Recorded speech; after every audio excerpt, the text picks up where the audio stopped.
taking over, that's a promise, not a threat. Uppercut, season off top, you stop breathing. Yeah, but speaking of listless performances, it's a good segue. You know, we did have... We got it back. Yeah, you know, we had, you know, number one, I think Top Rank is cursed fighting on Thursdays. Like, you need to leave those to Pro Box or some others, you know. Or the Zone. Shit, Oscar be having some Thursday, you know, he has a JoJo Diaz card Thursday. Everybody else could pull off Thursday except Top Rank. JoJo Diaz Thursday fight will be better even than that shit. Yeah, I'm pretty sure it will be. The JoJo Diaz will be better. Like, you know, but yeah, Top Rank. Yeah. This is two Thursday cards in a row where you're trying to elevate, you know, one of your champions, one of your top fighters, and pound for pound champions too. Yeah. Like these guys is like top 15 in the world. Yeah, and you know, and then he goes and lays, and the action is only slightly above Shakur and De Los Santos. Like, of course, I'm talking about Teofimo Lopez and Jamaine Ortiz. Now, I mean, obviously, you know, there's a lot of mixed commentary. Oh damn, this nigga, you hit that shit hard, nigga. What you? I know, right? Yeah. This nigga was like grimacing, like this nigga's like, God damn. But yo, God damn that shit is. Yeah. What am I fucking drinking? I'm sorry, Pat. Let me mute myself. No problem. But yeah, and let me clear my face too, because you ain't gonna be able to talk. You looking at me contorting and shit over here.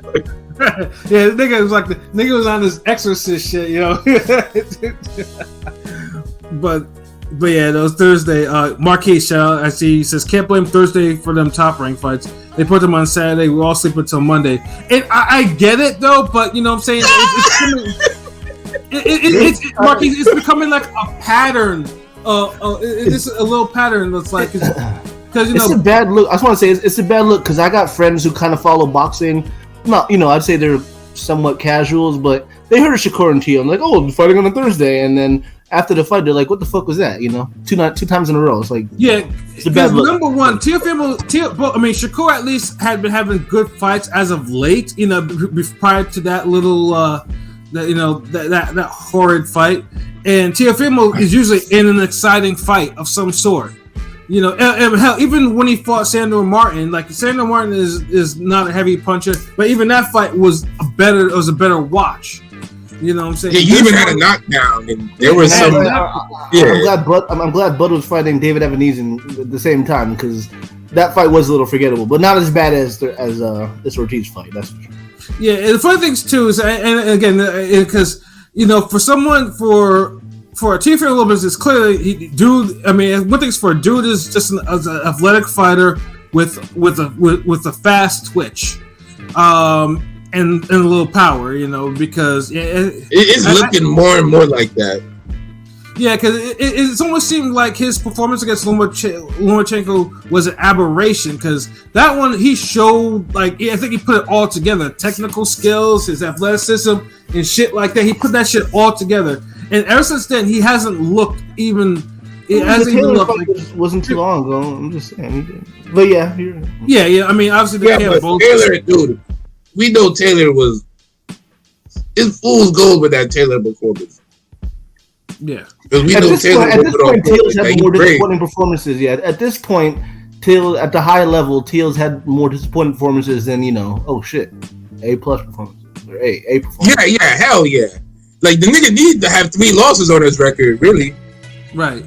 Yeah, absolutely. Because it's he's hot and cold. Like when someone is a perceived threat, dude rises to the occasion. When someone is not a perceived threat, you know, you have the Sandor Martin fight, or you have the Kambosos fight. Kambosos put his foot in his ass, and then you have the Ortiz fight. Now, I will say this too. Like you expect someone Teofimo who's fought enough well-rounded opponents. He should be able to cut off the ring on someone. I mean, he can't. Yeah. I mean, even with Lomachenko moving around like it did, it looked like he wasn't struggling to catch Lomachenko. But this way, he seemed like he just couldn't do shit with Ortiz. Like he couldn't cut off the ring. Like, you know, what was that? Like, nah, he couldn't do that. And what makes this fight more controversial is because Lopez was never comfortable at any point in this fight with Jamaine Ortiz, like not one. Never. Even the punches he landed, they were more like Paulie Malignaggi stunning Juan Diaz. I can't compliment. I don't me. know. Ortiz wasn't after round 7 to 12. Ortiz wasn't throwing shit, bro. I don't know who won. I maybe had it. I don't know. I'm just saying. Did Ortiz really deserve like? I didn't feel bad for him getting robbed. Yes. Like, huh?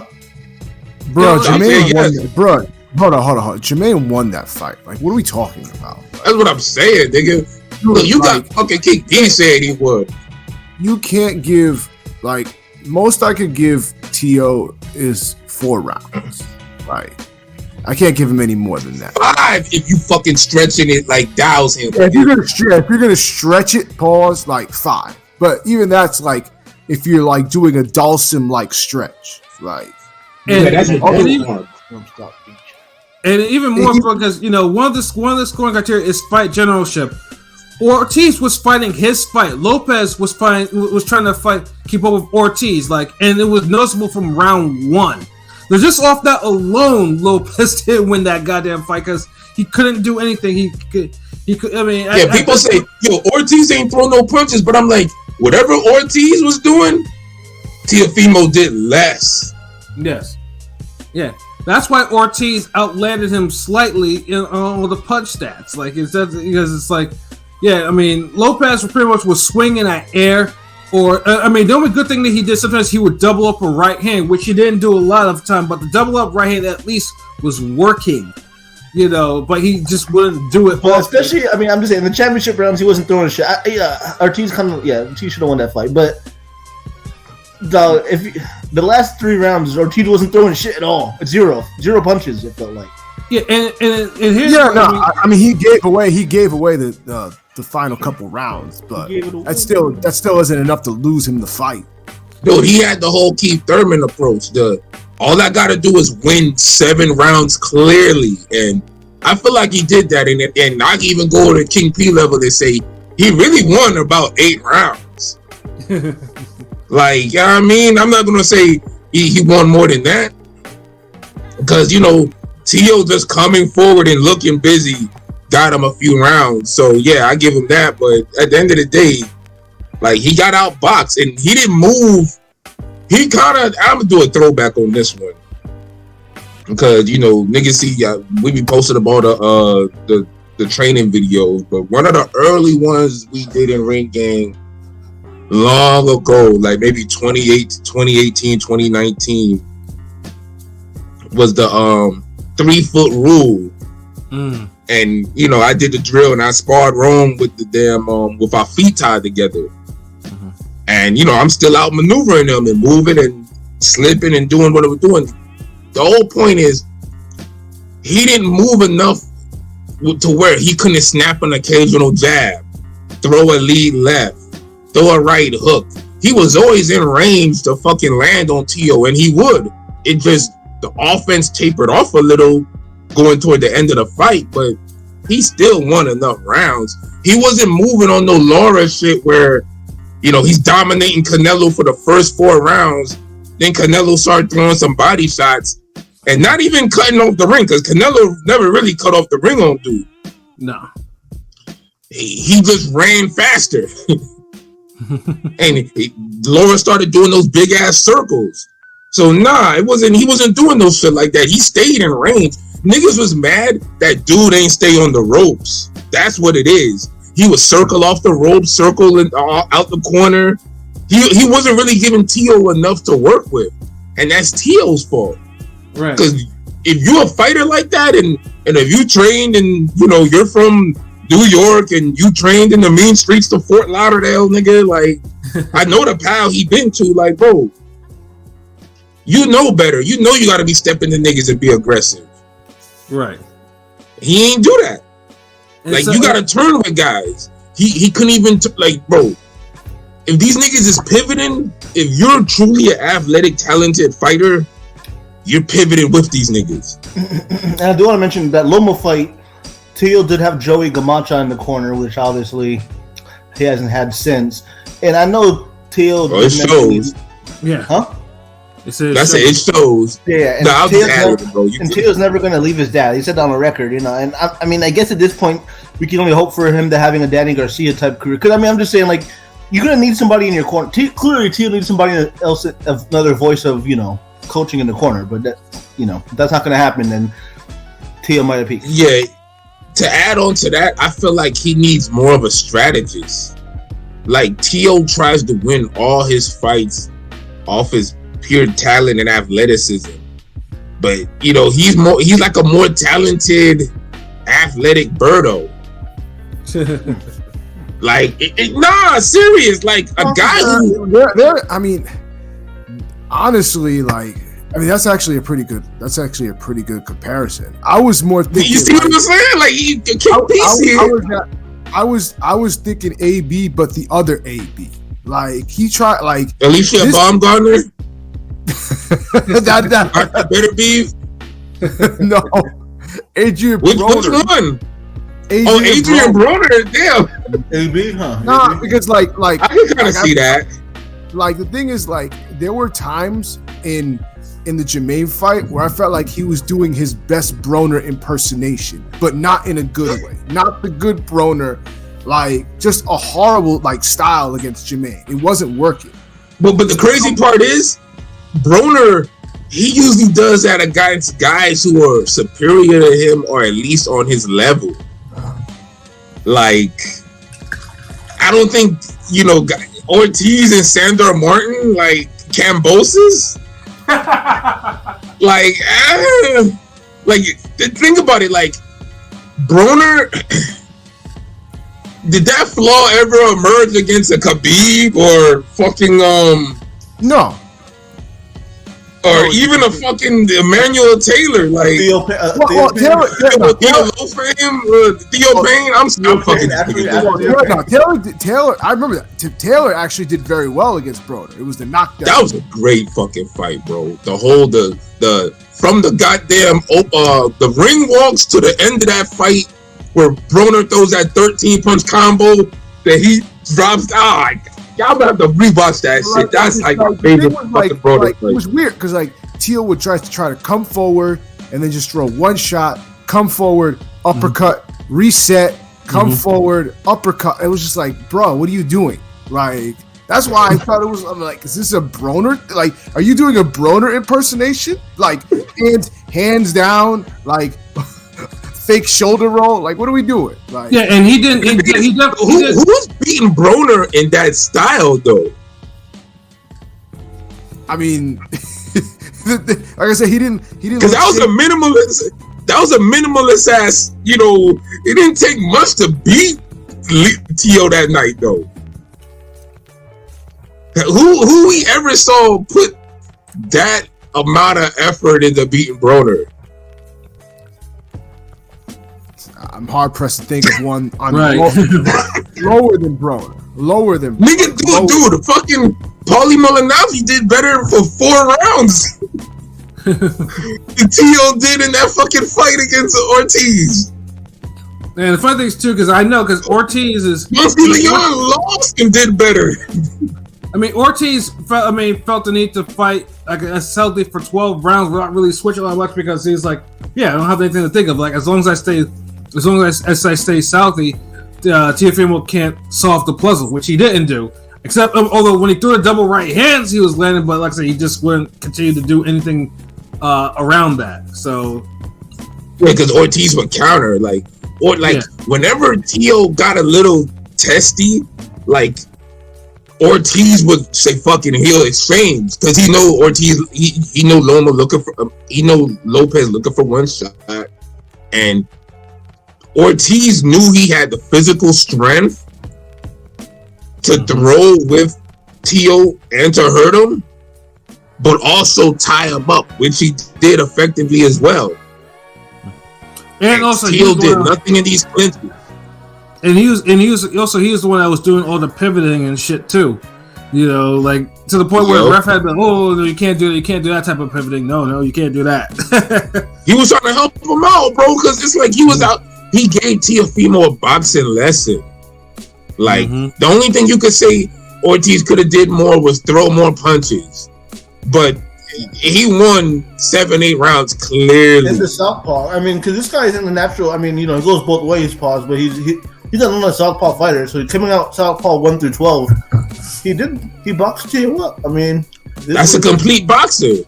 Dude, a complete boxer could fight any style when necessary, and also could do everything he does in one stance in the opposite.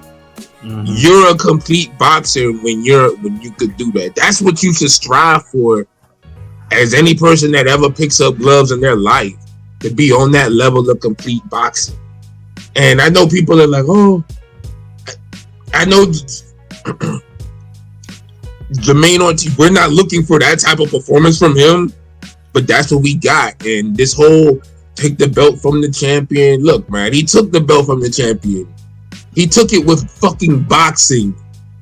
Like, a lot of people, we gotten out of this habit of not scoring for ring generalship. Like, ring generalship don't count as much no more. It used to be everything.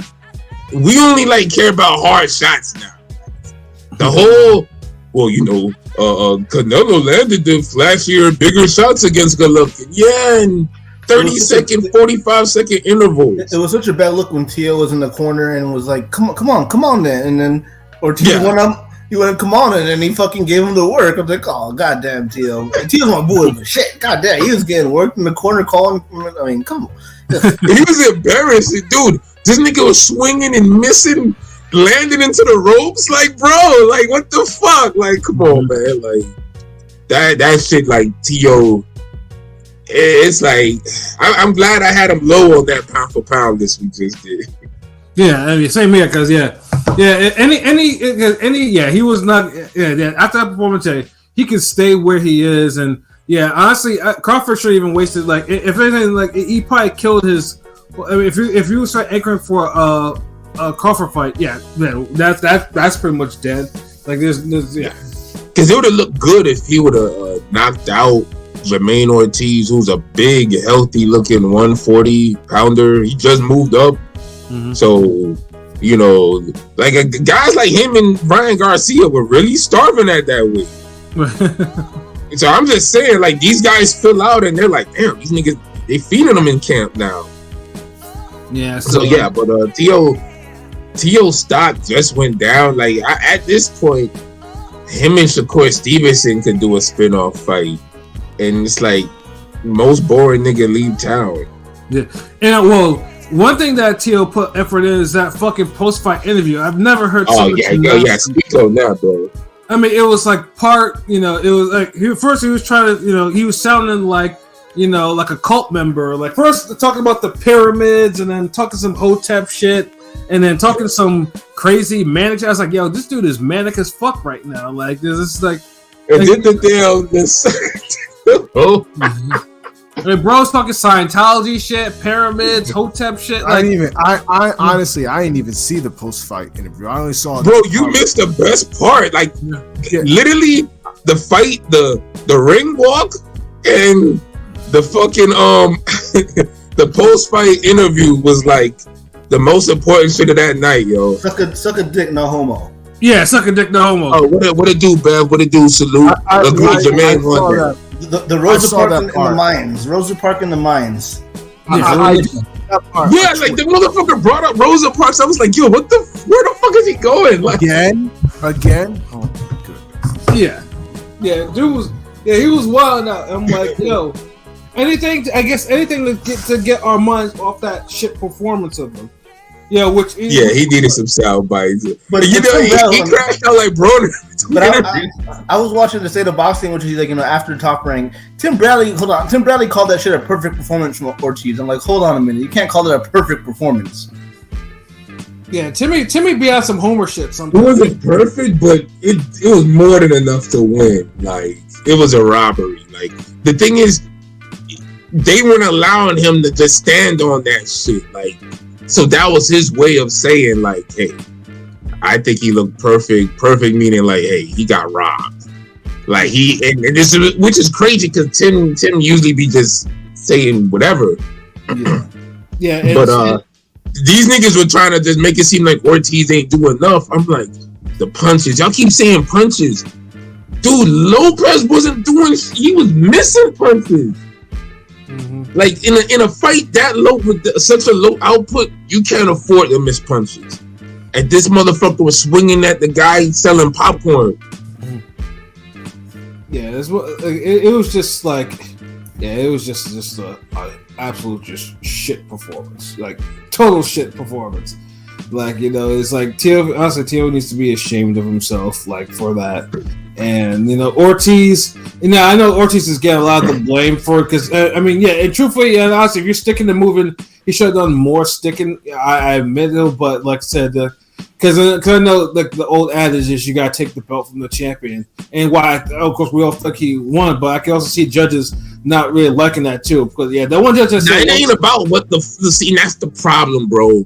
It ain't about what the fucking judges like.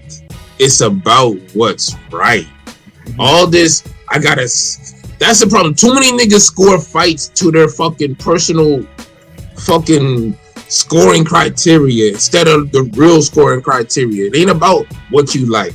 Remember, that's the stupid shit. Remember everybody with the whole, when Golovkin got robbed, it was, yeah, Golovkin won, but you know, he didn't fight the right fight, not enough body shots. He didn't throw arm punches, not enough, you know, he won, but I mean, he was robbed, but he didn't look good. It's always a but. Like, no, the motherfucker was robbed. God damn.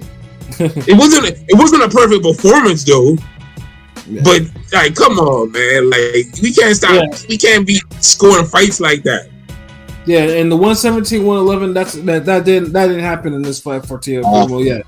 Yeah, that was when I heard the 117, I was like, oh, they're probably gonna rob Jamaine. I ain't gonna lie, I thought that in the back of my head. I was like, when I heard 117, 111, I was like, yeah, that probably be a ski mask away type shit. Yeah.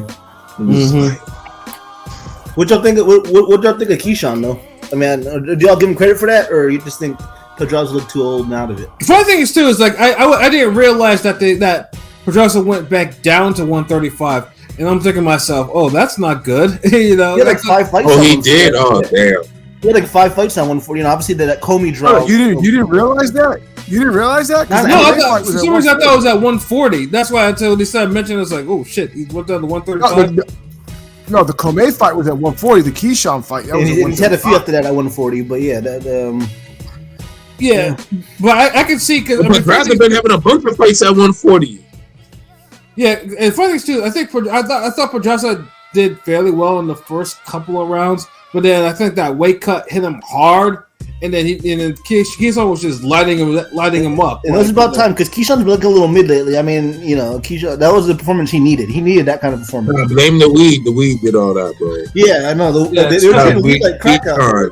Why were they treating weed like it's crack? Like, come on, man. Yo, that's the only thing I didn't like about that. Like, the only thing about his performance was the after interview.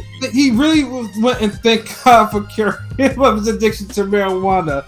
Yeah, I was like, dude, bro, like, this is so fucking corny. Like, bro, like, you're hurting your image with that shit. Just, like, from now on, just knock niggas out and shut the fuck up. Like, but you know, bro, like, you know, from Ricky Mouse and ESPN, he had to play it up like, you know, weed was the worst thing in the world for his sake. Now, he didn't have to play it up like that, bro. Just say, hey, look, like, it's a tactful way to do everything, bro. Like, just say, look, man, I got that off. I'm focused. Boom. Like, all he had to really just say. But to act like weed is some imaginary Disney cerebral villain out like there that like it's Reefer Madness in the 1940s, like some Reefer Madness shit 80 years ago type shit. Yeah, like, come on, like this nigga literally act like he used to be in the dressing room, locker room, sparring with weed before fights. Like the joint just got up and was like, fuck that nigga. Yeah, bow. Like, come on, bro. Acting like that shit was crack or something like that. I was like, yo, you so like, bro, chill. Yeah, yo, Marquise, for real. Like, dude was on some Reagan shit. I thought this was a fucking Dare commercial. Like, nigga, this is the 80s, nigga. Like, you up here with your fucking, this is your brain on drugs, and you throw this egg in the skillet ass nigga. Yeah, unless this nigga was smoking lace blunts or some shit like that. In that case, like, yeah. Hold on, he from Florida? Who knows, nigga? You know. I'm saying, like, niggas on dirties like that out there, like wherever he at, like, because dude, like, that's even worse. Yeah, you a boxer smoking dirties, nigga. you know, because regular marijuana is medicine. So this nigga's got curing like what? No, you're just not disciplined enough to not smoke the weed, and you got one of your wins put to no contest because of it. So that's what it is. The weed then makes you like, you know, yeah, you can smoke weed and not be addicted. Like I think back to that half-baked shit, you know, where Dave Chappelle says he was in rehab for marijuana, and they told this nigga to get the fuck up out of here. Man, like that's why I felt like that would be some Transformer Decepticon villain. Like, nigga, chill. But he did. But at least he did what he was supposed to do. He got a knockout win over a fading ex-champion, which he needed because, you know, that was a fight that was not going to go to no distance. We didn't want to go to distance. He's kind of kept himself afloat in that top, you know, 6 through 10 at lightweight. You know what I'm saying? Like that kind of, you know, maybe top 5, but maybe a little too early for top 5. Like, can you beat Frank Martin? I know it's probably not. I mean, he could beat Teofimo at this point. Yeah, right. I mean, he called out Teofimo. I mean, that's not going to happen. Oh, hold on, wait. Didn't we have? Yeah, he did. Yeah, it's like shit at this point. Yeah, fuck it. Did we have a Twitter poll for the Ortiz Loma? I don't think. Did we do one? I don't think we did one. I don't think we did one either. No. We did. Okay. No, we did. No, we did. Hold on. You got it. Fuck that again. Because I'm like, damn, I got swear. Oh yeah, who got one? Maybe. I'm asking the wrong nigga apparently. Yeah. If you don't remember, if you do a Twitter poll, you're gonna remember when King P does what, nigga. Like, yeah, it was. Who did you score last night's fight for? Teofimo, Jamaine, and draw. You got 28 votes. Not a lot of votes, but 54% said Jamaine Ortiz won. 36% said Teo, and 10% said draw. I've heard. I mean, like again, like credible. Like I like Chris Algieri's takes. Chris Algieri said that he thought Teo won. I'm just saying, people thought Teo won the fight. Man, this is the thing. Like, I respect the fuck out of Chris Algieri, but as a guy like him, who is funny, who's a complete boxer. This is why I question some of these niggas, because when they get on certain platforms, either they conform or they don't like that's crazy for him to think Teo won that. Right. Like, you're hard pressed to give Teo a draw. Like, I would have rather they rob him with the draw than just say he flat out lost. And this leads to that one tweet that I put out that I see niggas was fucking with the whole like niggas just rock like we've now seen, like, first of all, Teofimo Lopez is the first top level world class pound for pound guy I've seen in a while who is just so beatable in so many different ways. Yeah, I ain't gonna lie, because for the longest I felt like a slick nigga with some power, like not even power, like a Hitchens or Kenneth Sims, Gary Antoine Russell. Like, those guys could probably beat Teo. I'm just saying, like, you know, like that kind of style could probably, you know what I'm saying? But now it's like, yeah, but this is the thing, he lost to Cambosis officially, got his ass whooped. Cambosis don't fight nowhere near like Sandor Morton or Jamaine Ortiz.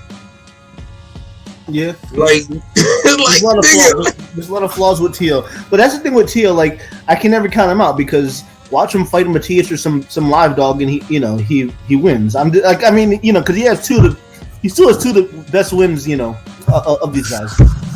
And then two of the worst robberies. Right. and then a bad loss. And the worst loss, but he does have two of the, you know, he beat. Because I don't see, because that's the thing. I wouldn't even put Cambosis on the level of Jamaine Ortiz or Sandor Martin if we're talking skill. And I think they're both more athletic. I think they're both quicker and better boxers, better footwork. Cambosis just hit a little harder than them. Yep. But we've seen fucking Cambosis couldn't beat Maxie Hughes. Right. he got his ass whooped in that fight. He should have lost that. Watch Cambosis beat Loma though. That'd be kind of crazy. I mean, that's not happening. If that happens, wow. But then this just to get back to my point, because I'm sorry for the digression, God, but like, we gotta do something about the scoring, because it's like I done seen Ortiz beat Lomachenko and Teofimo get Nam credit, and the thing is, he's being robbed of the Hall of Fame. He's like right now. He's like the male version of Makala Mayer or like Akhmadov, the dude that Pat will never stop about the burials. You know what I'm talking about? Like he fight. I mean, there's a certain style. Unfortunately, there's a certain style. Yeah, but the difference is he's fighting like pound for pound guys and getting him. But there's like a certain style where like Akhmadov, Ortiz, Makala Mayer, a few people you can probably think of, where just like. You can say they get robbed, but then I don't feel too bad if they. I mean, it's like it's close enough fight where like I don't know. He's just one of those guys right now that fall into that that spectrum. Nah, these fights dude. Like a 7 rounds to 5 of a 115, 113 fight. It could be competitive. It could be close, but a loss is a loss. It's still clear, right? It ain't a damn close fight where it could be like. Remember, before you get to robbery, you have a competitive fight that's usually like 8 rounds to 4. A close fight, that's 115, 113. But that's still a win. That's still a clear win. After that, you get into it could go either way, which is. Either guy could have won or you could have had a draw. That's basically what that means. Like Tio ain't really been making a case for that last one. Oh no! This is a fight where King P would say, pound for pound guy is losing, dropping down the ranks for sure. Yeah, yeah. He's definitely dropping down. Tio definitely dropped down. You got SmackDown, really. Thursday night. You definitely got that Thursday night SmackDown. I mean, if you also Abdullah Mason, it's about time. I think he might be able to step up to the, step up. He's looking like a mini. Abdullah Mason though with the KO of the night though, yeah, that dude is gonna be special too because he's looking like a mini Boots out there. I mean,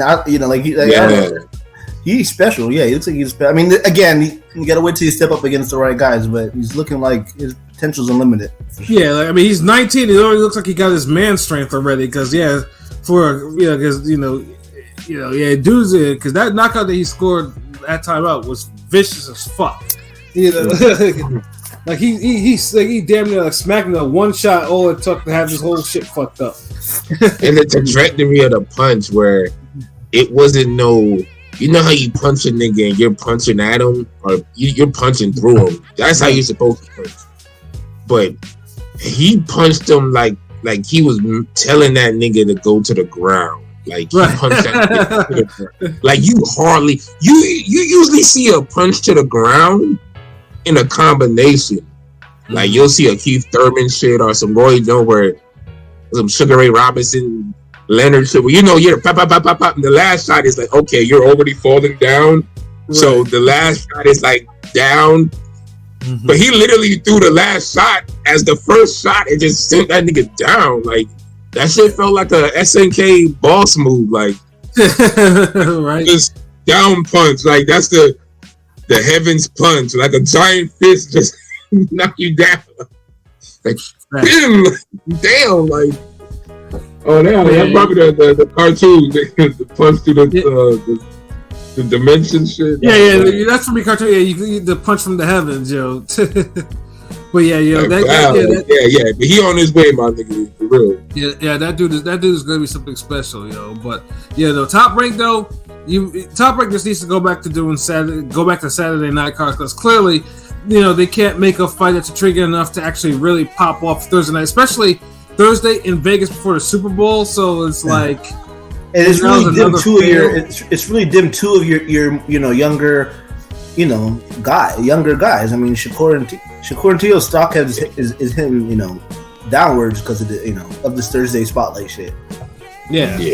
So and all that nigga just reduced to being Twitterson now. Like I think he didn't even say him. Congratulations! I think he just got out of retirement. His 13-day retirement. Congratulations! He announced he's going to be fighting in June, maybe. So he's out of retirement officially. Dude, June, bro. Like, okay, what happened to March, April, May? Like, how we get to June? Like, these niggas' careers is like spoiling on the vine. And I bet you it ain't gonna be no top nigga we want to see him fight. No. I don't know. There'll be some guy that'll pull out of somewhere, some creative character. I don't want to go as far as say the career mode, but damn. I wish there was a top level pound for pound boxer that like he took everybody serious. He knocked them all out. He move up in weight, knock them out, and then he had like plan his fights out like months and years in advance, and he's gonna fight that guy. Damn, I wonder if there was ever be a boxer. Never mind. There's Inoue. Yeah. He's Japanese. Yeah. All right, next.